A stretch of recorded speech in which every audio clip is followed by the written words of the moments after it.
Finally ইতালির রিচেবোতা চলে এসছে 2025-এর ডেক্রেতো ফ্লুসিতে যারা ইতালির ভিসা তথা ওয়ার্ক পারমিট নুল্লা ওস্তার জন্য আবেদন করেছিলেন 5ই ফেব্রুয়ারি 7ই ফেব্রুয়ারি এবং 12ই ফেব্রুয়ারি সকলের নুল্লা ওস্তা না সকলের রিচেবোতা বা রিসিট চলে এসছে, মানে আবেদন যে আপনারা করেছেন সেটার যে রিসিট অর রিচেবোতা চলে এসছে, সার্ভারে চলে এসছে।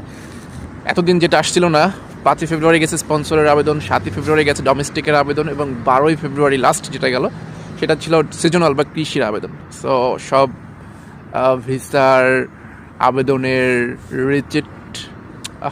রিসিট চলে এসছে। সো আপনারা আপনাদের মাধ্যমের সঙ্গে যোগাযোগ করে আপনাদের কাঙ্ক্ষিত ভিসার আবেদনের রিসিটটি সংগ্রহ করবেন। আর সবার জন্য আমার পক্ষ থেকে অনেক অনেক শুভকামনা, যাতে করে আপনাদের মাধ্যম আপনাদেরকে সঠিক রিসিপ্টটি প্রোভাইড করে এবং পরবর্তী সময় নুল্লস্তা উঠে এবং তার পরবর্তী সময়ে আপনাদের ইতালির ভিসা হয়ে যায় এবং ফাইনালি আপনারা ইতালিতে চলে আসতে পারেন। ধন্যবাদ সবাইকে।